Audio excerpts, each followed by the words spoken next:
Hello everyone, welcome to my YouTube channel. आज मैं आपको एनसीईआरटी मैथ्स क्लास 9 एक्सरसाइज 7.1 से इसका क्वेश्चन नंबर 5 कराऊंगी। देखिए क्वेश्चन 5 है, line L is the bisector of an angle A.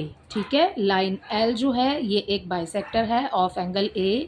ठीक है, and B is any point on L, और इस लाइन एल के ऊपर बी एक पॉइंट है। ठीक है, B P and B Q are perpendiculars from B.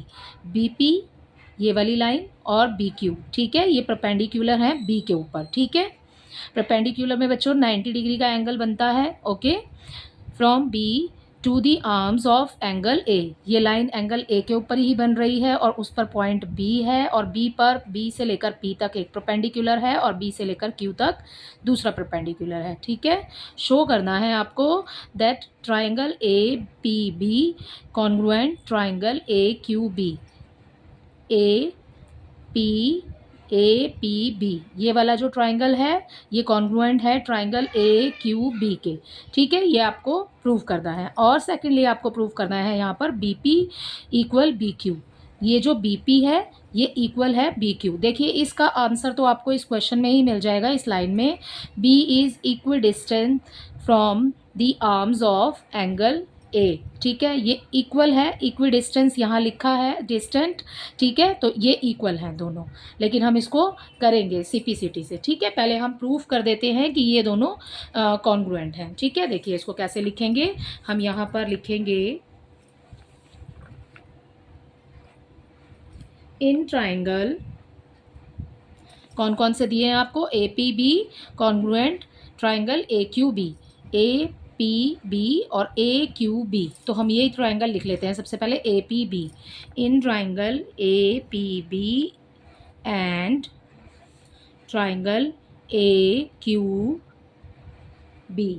ठीक है, हमें दो ट्राइंगल दिए हुए हैं, अब हमें इसको प्रूफ करना है कॉन्ग्रुएंट। तो कैसे करेंगे, देखिए यहाँ पर देखिए हमें बी ए पी, तो ये वाला एंगल, ठीक है, कॉन्ग्रुएंट होगा इसके। ठीक है, ऑपोजिट एंगल है, तो बी ए क्यू के, तो हम यहाँ लिख लेंगे angle B A P equal हो जाएगा एंगल बी ए क्यू के। ठीक है, ऐसा क्यों, क्योंकि जो एल है वो एक बाइसेक्टर है, एंगल ए को टू पार्ट्स में इसने डिवाइड कर दिया, तो ये कॉमन बाइसेक्टर है। ठीक है, तो आप यहाँ लिखेंगे L is the angle bisector of angle A. Angle A को इसने बाइसेक्ट किया है लाइन एल ने। ठीक है, अब देखिए नेक्स्ट यहाँ पर हमने बी ए पी लिया। अब यहाँ देखिए परपेंडिकुलर है तो 90 डिग्री का एंगल बनेगा। ठीक है, तो अब हम सेकेंडली यहाँ पर लिखेंगे ए पी बी, तो यहाँ लिखेंगे हम angle A P B equal हो जाएगा एंगल, अभी ए पी बी लिया है, अब हम लेंगे ए क्यू बी, क्योंकि क्यू पर ही एंगल बन रहा है 90 डिग्री का। ठीक है, तो ये इक्वल हो जाएगा ए क्यू बी के। ठीक है, तो यहाँ पर ऐसा क्यों हुआ, क्योंकि ये परपेंडिकुलर है और 90 डिग्री का एंगल बना रहा है। ठीक है, तो 90 डिग्री एंगल हमने लिख दिया यहाँ पर।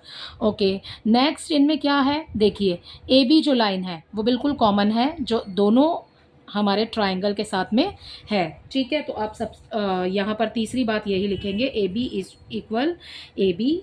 ठीक है, ये एक कॉमन है। ठीक है, ये कॉमन लाइन है, तो हमने तीन चीज़ें प्रूफ कर दी हैं इसमें। ठीक है, तो अब हम यहाँ ये कह सकते हैं, सो यही जो आपने फर्स्ट लाइन में जो जो एंगल लिए हैं जो आपको क्वेश्चन में दिए हैं, यही पूरी लाइन आप लिख देंगे। So and triangle A P B congruent triangle A Q B. ठीक है, तो हमारा ये फर्स्ट पार्ट तो इसी के साथ कंप्लीट हो गया इसका। ठीक है, सेकंड पार्ट में आपसे पूछा है B P equal B Q. B P जो है वो इक्वल है बी क्यू के। ठीक है, आपको मैंने जैसे पहले बताया आप ये भी लिख सकते हैं। उसके अलावा आप यहाँ पर जब हमने किसी ट्राइंगल को कॉन्ग्रुएंट प्रूव कर दिया तो उसकी जो लाइंस हैं वो भी इक्वल होती हैं। ठीक है, बाय सीपीसीटी। ठीक है, तो आप ये लिख देंगे यहाँ पर। अभी हमने इसको कैसे प्रूफ किया है ट्राइंगल को, देखिए हमने इसमें एंगल लिया, फिर हमने इसमें एंगल लिया और फिर हमने ली इसकी साइड। ठीक है, तो यहाँ हो जाएगा, ब्रैकेट में हम लिखेंगे A S, angle angle side. ठीक है, एंगल एंगल साइड से इस कॉन्ग्रुएंसी से हमने इसको प्रूफ कर दिया कि ये जो ट्राइंगल है ये कॉन्ग्रुएंट है। AAS congruency. ठीक है, आप देखिए सेकंड वाले पार्ट में हम लिखेंगे यहाँ पर BP इक्वल हो जाएगा BQ के, ऐसा क्यों, बाय CPCT। ठीक है, क्योंकि अभी हमने इन ट्राइंगल को ऊपर ही प्रूव किया है कि ये ट्राइंगल जो है ये कॉन्ग्रुएंट हैं, तो बाय CPCT BP इक्वल BQ। ठीक है, इसी के साथ आपका क्वेश्चन नंबर 5 कंप्लीट होता है। आई होप ये आपको अच्छे से समझ आया होगा। Thank you.